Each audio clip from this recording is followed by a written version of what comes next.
Crises have a profound impact on people with serious mental health or emotional problems. Adults, children, and older adults with a serious mental illness or emotional disorder often lead lives characterized by recurrent, significant crises. These crises are not the inevitable consequences of mental disability, but rather represent the combined impact of a host of additional factors, including lack of access to essential services and supports, poverty, unstable housing, coexisting substance use, other health problems, discrimination, and victimization. Homelessness, police contact, institutionalization, and other adverse events are in themselves crises and may also contribute to further crises. The statistics below paint a sobering picture of how crises affect the lives of people who have mental or emotional disabilities. From 1/3 to 1/2 of homeless people have a severe psychiatric disorder. Approximately 7% of all police contacts in urban settings involve a person believed to have a mental illness. The likelihood of mental illness among people confined in state prisons and local jails is 3 to 4 times higher than in the general population and compared with other inmates. It is at least twice as likely that these individuals will be injured during their incarceration. About 6% of all hospital emergency department visits reflect mental health emergencies. Due to a lack of available alternatives, 79% of hospital emergency departments report having to board psychiatric patients who are in crisis and in need of inpatient care, sometimes for 8 hours or longer. Almost 1 in 10 individuals discharged from a state psychiatric hospital will be readmitted within 30 days. More than 1 in 5 will be readmitted within 180 days. About 90% of adult inpatients in state psychiatric hospitals report histories of trauma. About 3/4 of youth in the juvenile justice system report mental health problems, and 1 in 5 has a serious mental disorder. Mothers with serious mental illnesses are more than 4 times as likely as other mothers to lose custody of their children. People with serious mental illnesses die, on average, 25 years earlier than the general population.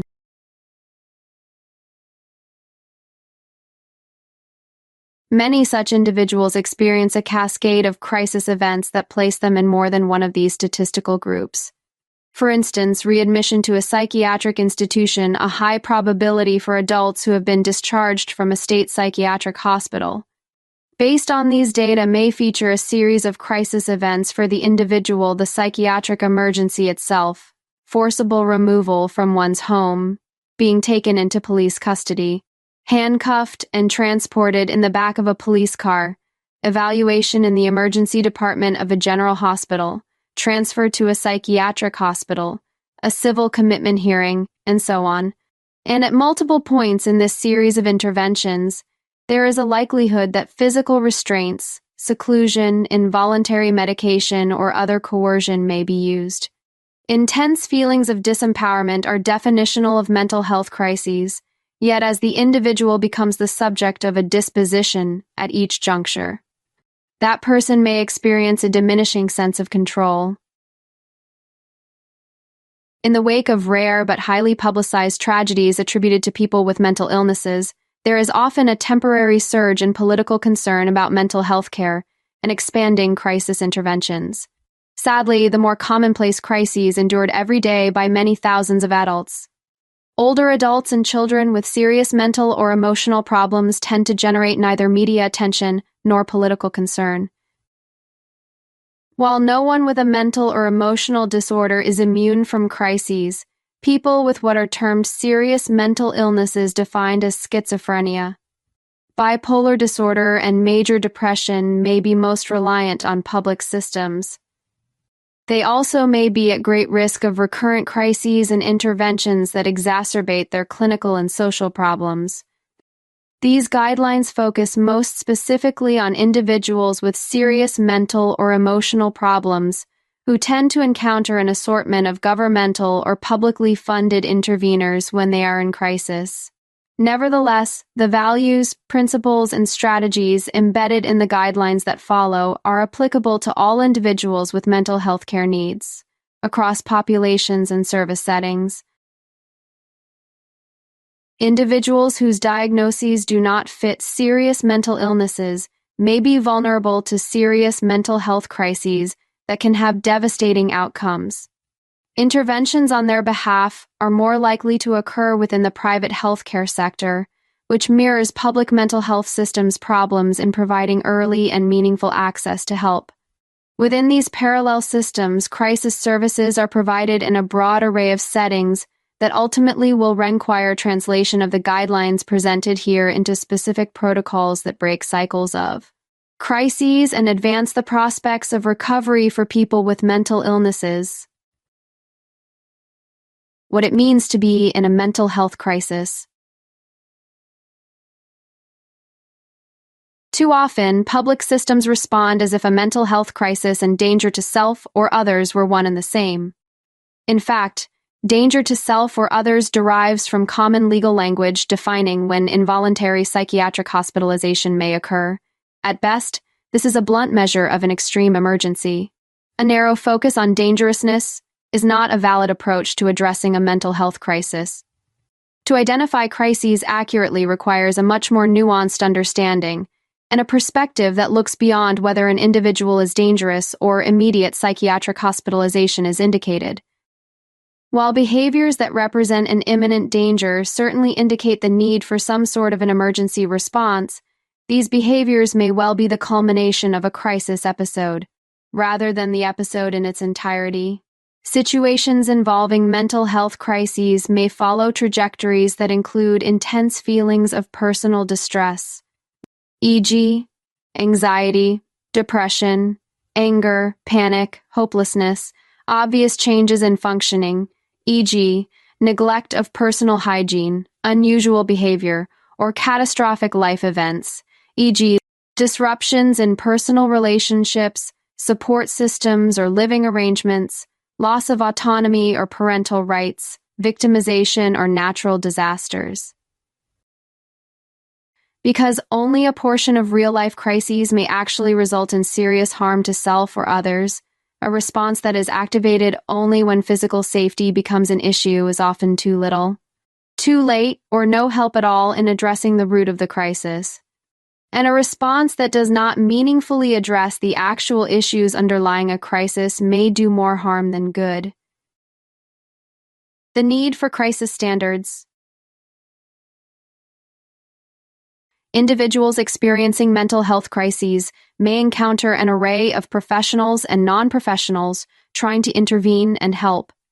Family members, peers, healthcare personnel, police, advocates, clergy, educators, and others. The specific crisis response offered is influenced by a number of variables, among them where the intervention occurs, at what time of day it occurs, when it occurs within the course of the crisis episode, the familiarity of the intervener with the individual or with the type of problem experienced by the individual, intervener's training relating to crisis services, resources of the mental health system and the ready availability of services and supports, and professional, organizational, or legal norms that define the nature of the encounter and the assistance offered. The guidelines presented here define appropriate responses to mental health crises across these variables. They were developed by a diverse expert panel, see below, that includes individuals with and without serious mental illnesses who are leaders within mental health professions and mental health advocacy. Responding to a mental health crisis. 10 essential values are inherent in an appropriate crisis response, regardless of the nature of the crisis, the situations where assistance is offered, or the individuals providing assistance. Avoiding harm. Sometimes mental health crises place the safety of the person, the crisis responders, or others in jeopardy. An appropriate response establishes physical safety, but it also establishes the individual's psychological safety. For instance, restraints are sometimes used in situations where there is an immediate risk of physical harm. Yet this intervention has inherent physical and psychological risks that can cause injury and even death. Precipitous responses to individuals in mental health crises, often initiated with the intention of establishing physical safety, sometimes result in harm to the individual. An appropriate response to mental health crises considers the risks and benefits attendant to interventions and, whenever possible, employs alternative approaches, such as controlling danger sufficiently to allow a period of watchful waiting. In circumstances where there is an urgent need to establish physical safety and few viable alternatives to address an immediate risk of significant harm to the individual or others, an appropriate crisis response incorporates measures to minimize the duration and negative impact of interventions used.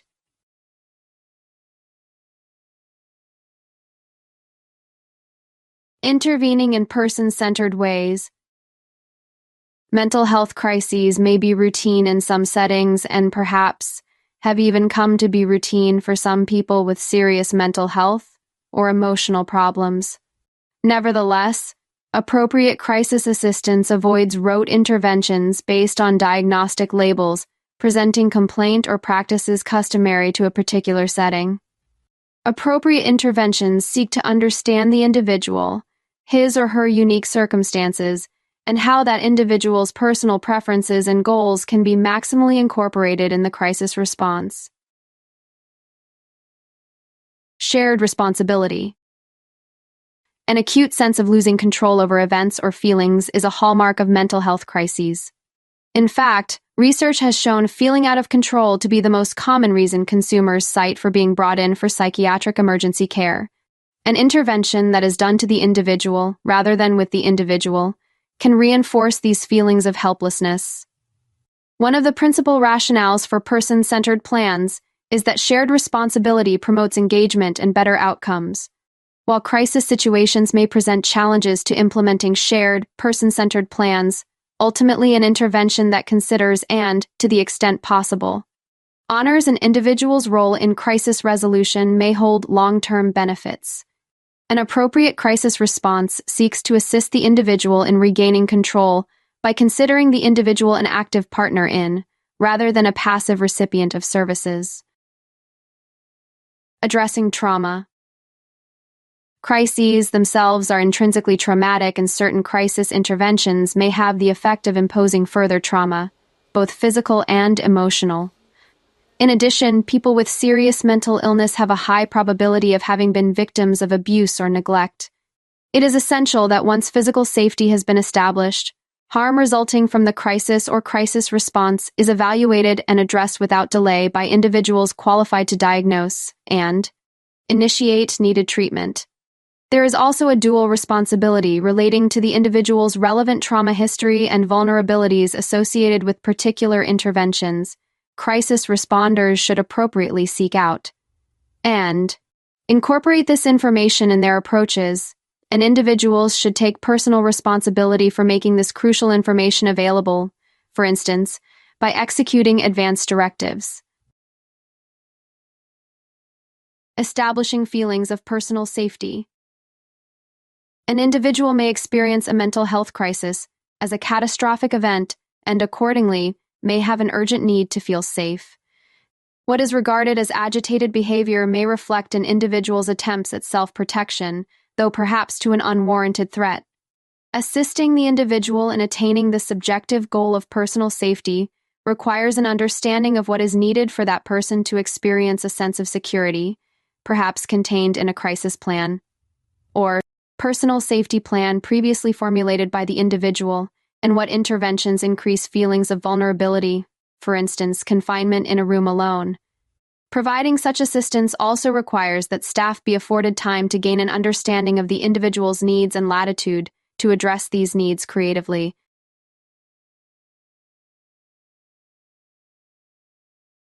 Based on strengths. Sharing responsibility for crisis resolution means understanding that an individual, even while in crisis, can marshal personal strengths and assist in the resolution of the emergency. Individuals often understand the factors that precipitated a crisis, as well as factors that can help ameliorate their impact. An appropriate crisis response seeks to identify and reinforce the resources on which an individual can draw, not only to recover from the crisis event, but to also help protect against further occurrences. The whole person. For individuals who have a mental illness, the psychiatric label itself may shape, even dominate decisions about which crisis interventions are offered and how they are made available. An individual with a serious mental illness who is in crisis is a whole person, whose established psychiatric disability may be relevant but may or may not be immediately paramount. That the individual may have multiple needs, and an adequate understanding of the crisis means not being limited by services that are compartmentalized according to healthcare specialty. An individual's emergency may reflect the interplay of psychiatric issues with other health factors. And while the individual is experiencing a crisis that tends to be addressed as a clinical phenomenon, there may also be a host of seemingly mundane, real-world concerns that significantly affect an individual's response: the whereabouts of the person's children, the welfare of pets, whether the house is locked, absence from work, and so on. The person as credible source. Assertions or complaints made by individuals who have been diagnosed with a serious mental illness tend to be viewed skeptically by others. Particularly within the charged context of mental health crises, there may be a presumption that statements made by these individuals are manifestations of delusional thinking. Consequently, there is a risk that legitimate complaints relating to such matters as medical illness, pain, abuse, or victimization will go unheeded. Even when an individual's assertions are not well grounded in reality and represent obviously delusional thoughts, the telling of one's story may represent an important step toward crisis resolution.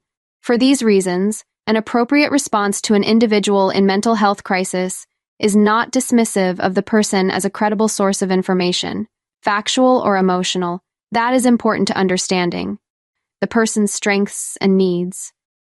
Recovery, resilience, and natural supports. Certain settings, such as hospital emergency departments, may see individuals only transiently, at a point when they are in acute crisis and in a decidedly high-stress environment. Even when not occurring within hospitals, mental health emergency interventions are often provided in settings that are alien to the individual and the natural supports that may be important parts of his or her daily life. It is important not to lose sight of the fact that an emergency episode may be a temporary relapse and not definitional of the person or that individual's broader life course. An appropriate crisis response contributes to the individual's larger journey toward recovery and resilience and incorporates these values accordingly. Interventions should preserve dignity, foster a sense of hope, and promote engagement with formal systems and informal resources. Prevention. Too often, individuals with serious mental illnesses have only temporary respite between crises.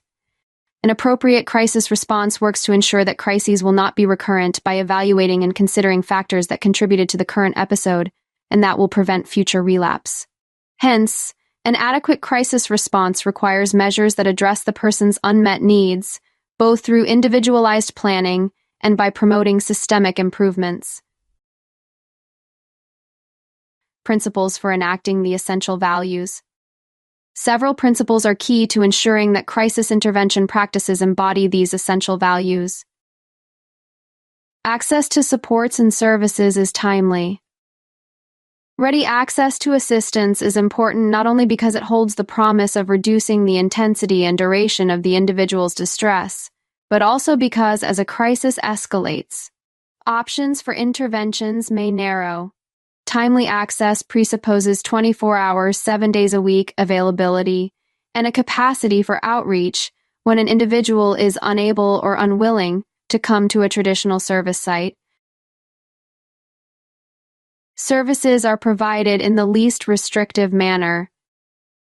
Least restrictive emergency interventions not only avoid the use of coercion, but also preserve the individual's connectedness with his or her world. Individuals should not be unnecessarily isolated from their routine networks of formal and natural supports and should be encouraged to make contact with outside professionals. Family and friends who can provide assistance through the crisis event and beyond. Peer support is available. Services should afford opportunities for contact with others whose personal experiences with mental illness and past mental health crises allow them to convey a sense of hopefulness firsthand. In addition, peers can offer opportunities for the individual to connect with a supportive circle of people who have shared experiences, an option that may have particular relevance given feelings of isolation and fear that may accompany a mental health crisis. Adequate time is spent with the individual in crisis. In settings such as hospital emergency departments, there may be intense pressure to move patients through quickly. People who provide assistance must have an adequate understanding of the crisis situation, not only objectively, but also as it is being experienced by the individual who is in crisis. Unfortunately, individuals in acute crisis, particularly following involuntary transport to an evaluation setting, may not be in a position to discuss their presenting complaints clearly and concisely. Personnel in healthcare and similar settings must regard face-to-face time with the individual not as a distraction, but as a core element of quality crisis care. Settings that cannot accommodate the individual in this way may not be appropriate venues for psychiatric crisis intervention. As is discussed elsewhere in these guidelines, such a determination should be regarded as a problem in care and drive performance improvement at both the organizational and systemic levels. Plans are strengths-based. It may be fairly routine for professional staff to concentrate on clinical signs and other deficits to be addressed, particularly when an individual is in a crisis state and therefore symptomatic. Yet appropriate crisis intervention gives at least equal attention to the individual's immediately available and potentially available assets. A strengths-based plan helps to affirm the individual's role as an active partner in the resolution of the crisis by marshaling his or her capabilities. A strengths-based approach also furthers the goals of building resilience and a capability for self-managing future crises. Emergency interventions consider the context of the individual's overall plan of services. Many individuals with serious mental illnesses go into mental health crises while receiving some sort of services and supports. Appropriate crisis services consider whether the crisis is wholly or partly attributable to gaps or other problems in the individual's current plan of care, and provide crisis measures in ways that are consistent with services the individual receives or should receive in the community. In addition, appropriate crisis services place value on earlier efforts by the individual and his or her service providers to be prepared for emergencies, for instance, by having executed psychiatric advance directives or other crisis plans. Incorporating such measures in a crisis response requires that interveners be knowledgeable about these approaches, their immediate and longer-term value, and how to implement them. Appropriate crisis interventions also include post-event reviews that may produce information that is helpful to the individual and his or her customary service providers in refining ongoing services, and crisis plans. Crisis services are provided by individuals with appropriate training and demonstrable competence to evaluate and effectively intervene with the problems being presented. Crisis intervention may be considered a high-end service, that is high risk and demanding a high level of skill. Within the course of a psychiatric emergency, various types of crisis interventions may occur, some by healthcare professionals, some by peers, and some by personnel, such as police, who are outside of healthcare. Throughout, the individual experiencing a mental health crisis should be assured that all interveners have an appropriate level of training and competence. What that means may vary considerably between scenarios. For instance, a significant number of instances of police involvement with individuals in mental health crises result in injuries or even death. Accordingly, some police departments have taken special measures to train officers in identifying and de-escalating mental health crises. Many have also established links with mental health professionals who can provide timely on-site assistance. These efforts have required police and healthcare professionals to connect across traditional bureaucratic boundaries. Individuals in a self-defined crisis are not turned away. People who seek crisis services but do not meet the service criteria of an organization should receive meaningful guidance and assistance in accessing alternative resources. This is particularly applicable in organizations or programs that carry out a screening or gatekeeping function. For instance, it is not sufficient, upon determining that an individual fails to meet the criteria for hospitalization, to tell the individual or family members to make contact again if the situation worsens. Such practices tacitly encourage the escalation of crises. Individuals and their families should be assisted in accessing services and supports that resolve issues early on, and an organization providing screening or gatekeeping services should be fluent with alternatives for when service thresholds are not met. When these alternatives are lacking, the organization should consider this a problem in care and take action accordingly. Likewise, an organization providing early intervention that routinely receives referrals from hospital gatekeepers might consider improving its outreach so that individuals seeking help are more likely to access their services directly without placing demands on programs designed for late-stage emergencies. Interveners have a comprehensive understanding of the crisis. Meaningful crisis response requires a thorough understanding of the issues at play. Yet, for people with serious mental illnesses, interventions are commonly based on a superficial set of facts. Behaviors are seen to present a safety issue. The individual has reportedly failed to take medications as prescribed, or an encounter with the police has occurred. An appropriate understanding of the emergency situation not only includes an appreciation for what is happening at the moment, but also why it is happening and how an individual fares when he or she is not in crisis. Crises, particularly recurrent crises, likely signal a failure to address underlying issues appropriately. When crisis intervention occurs outside of the individual's customary setting, such as in a hospital emergency department or a psychiatric inpatient unit, it may be challenging to gain a good picture of the individual's circumstances. Mobile outreach services, which have the capacity to evaluate and intervene within the individual's natural environment, have inherent advantages over facility-based crisis intervention, especially when an individual who has personal experience with mental illness and mental health crises is a part of the intervention team.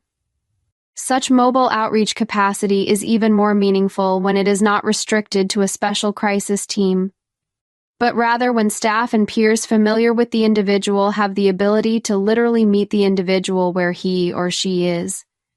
When intervention within an individual's normal living environment is not feasible, hospitalization is not the inevitable alternative for many individuals facing civil commitment. Consumer-managed crisis residential programs can represent a viable, more normalized alternative that produces good outcomes. Helping the individual to regain a sense of control is a priority.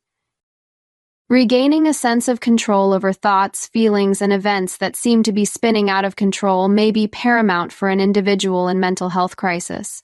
Staff interventions that occur without opportunities for the individual to understand what is happening and to make choices among options, including the choice to defer to staff, may reinforce feelings that control is being further wrested away.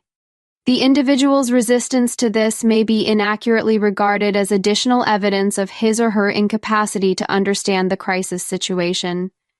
Incorporating personal choice in a crisis response requires not only appropriate training, but also a setting with the flexibility to allow the exercise of options.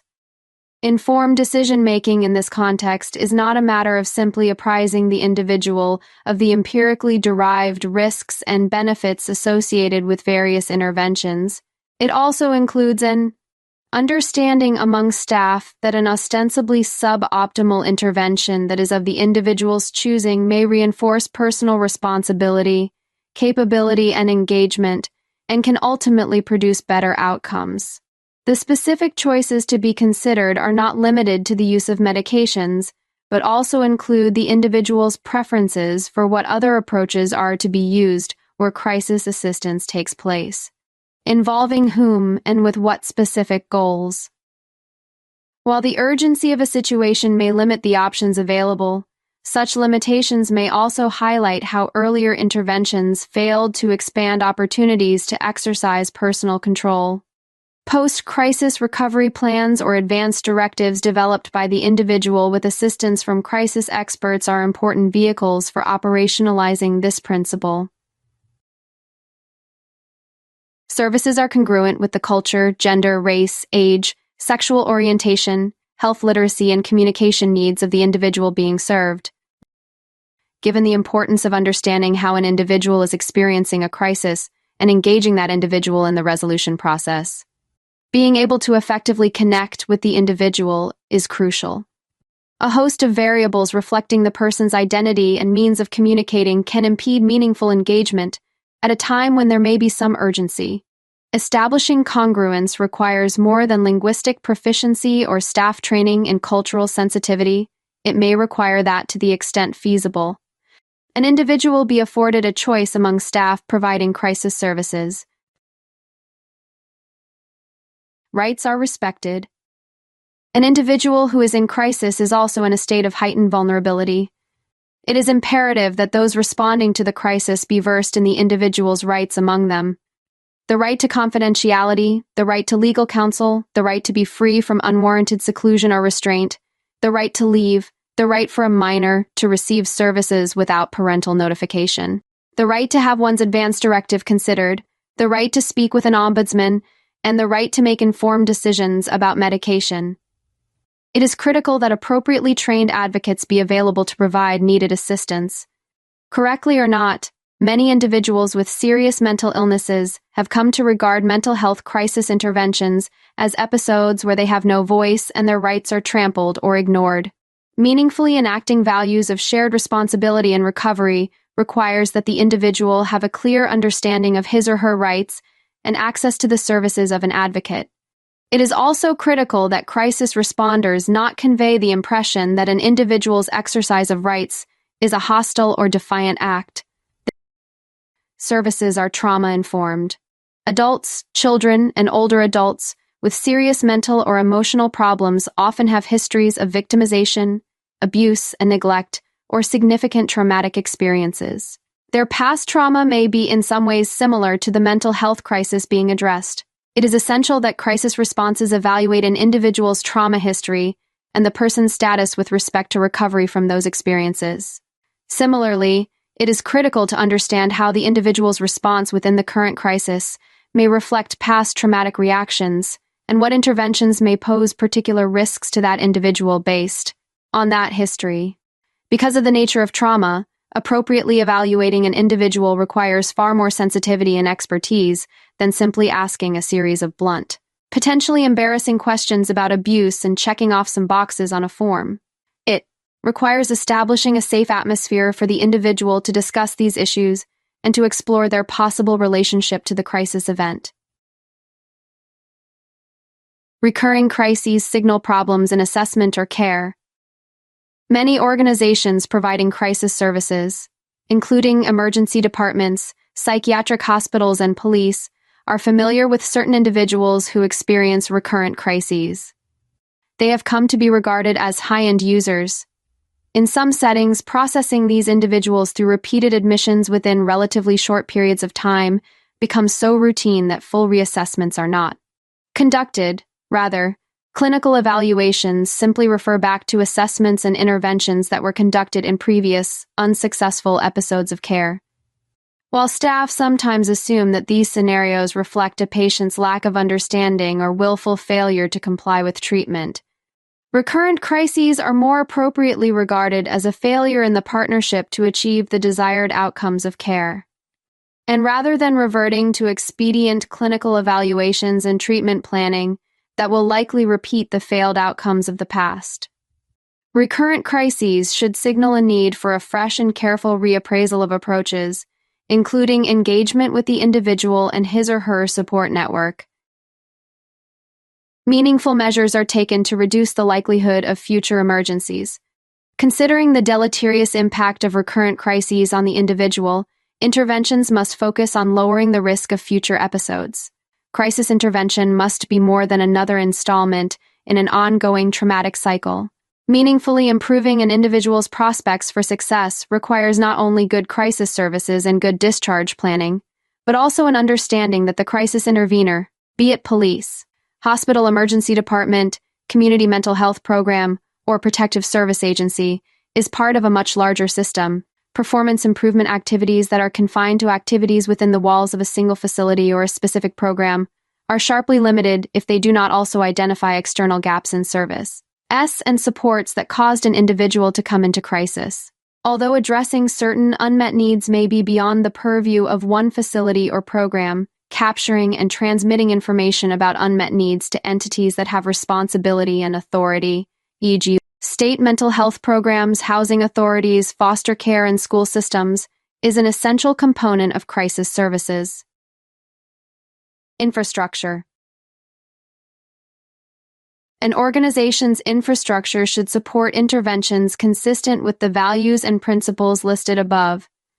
Given the nature of crises affecting individuals with serious mental or emotional problems, these values and principles are applicable to a very broad array of organizations: hospital emergency departments, psychiatric programs, foster care, education, police, schools, and courts. While needed infrastructure will necessarily vary by setting, population served, and the acuteness of crises being addressed, there are some important common denominators. Staff that is appropriately trained and that has demonstrated competence in understanding the population of individuals served, including not only a clinical perspective, but also their lived experiences. Staff and staff leadership that understands, accepts, and promotes the concepts of recovery and resilience, the value of consumer partnerships and consumer choice, and the balance between protection from harm and personal dignity. Staff that has timely access to critical information, such as an individual's health history, psychiatric advance directive, or crisis plan. Such access is, in part, reliant on effective systems for the retrieval of records, whether paper or electronic. Staff that is afforded the flexibility and the resources, including the resource of time, to establish truly individualized person-centered plans to address the immediate crisis and beyond.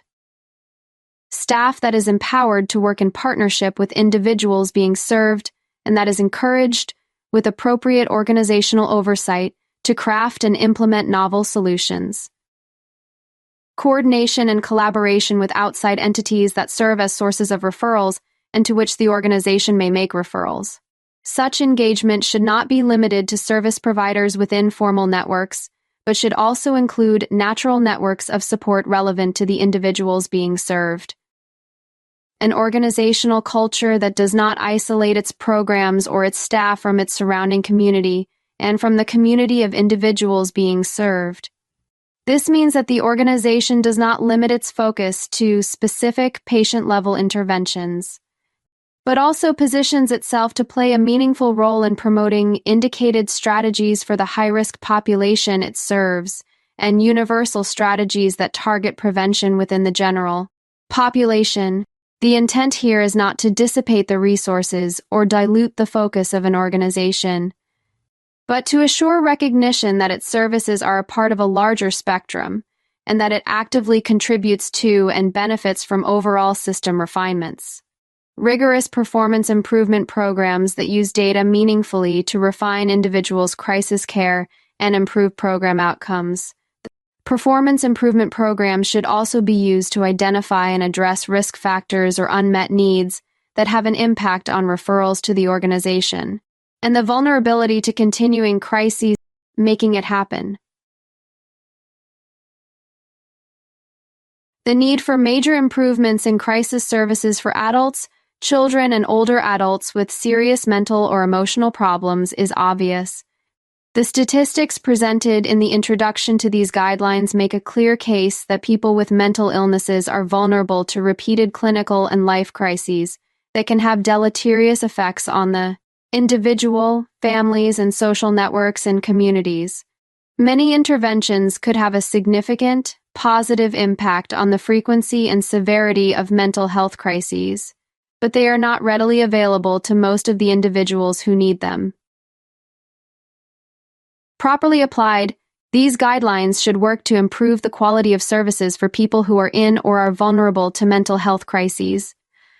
Embedded in the guidelines is the notion that crisis services should not exist in isolation. Crises are a part of an individual's life experiences, and the assistance provided during crisis periods is part of a larger set of services and supports provided to the individual.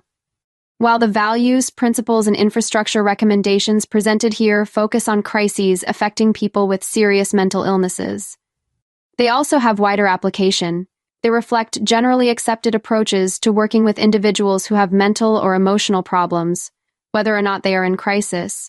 Stated differently, these guidelines challenge any disjuncture between responses to mental health crises and routine mental health care. They demonstrate how appropriate emergency mental health responses should affirm the principles of recovery and resilience that are the benchmarks for appropriate mental health care, even though crisis scenarios may test the application of these values. From a practice standpoint, these guidelines may be most effectively enacted when they are embedded in the various quality control and performance improvement mechanisms that operate within an organization. When appropriately conducted, quality control and performance improvement processes should be data-driven and attuned to demonstrating not only what segments of the service population are prone to mental health crises, but also what factors underlie their vulnerability. An adequate understanding of these factors requires much more than the encounter data now routinely collected by both healthcare organizations and police. Data collection should clearly reflect the premise that mental health crises represent problems in care, whether individual or systemic, and should facilitate the root cause analyses that are required when significant problems in care occur. Similarly, data should be used as tools for identifying gaps, developing remedies, and monitoring the impact of these remedies. Providers and provider organizations should have access to these data for purposes of ensuring the quality of care and the appropriate use of resources. To the extent that the causes of mental health crises extend beyond the domains of an emergency department, a hospital, a mental health system, a police department, or a housing authority, data without personal identifiers should be routinely shared across systems. Entities having oversight responsibilities should ensure that these performance improvement activities are being carried out and that opportunities exist for cross-agency, cross-system analysis of information, and the implementation of strategies to reduce mental health crises, and the partnerships between providers and consumers that are appropriate in the context of individual crises should be mirrored at the performance improvement level. In addition to the human case for improving crisis services, a strong business case can be made and data should be collected accordingly.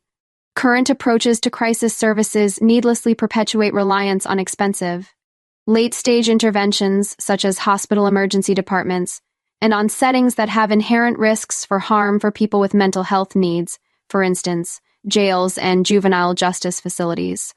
Resources and personnel that might otherwise be available for more effective, less risky, and less expensive interventions are now channeled into these costly and suboptimal settings.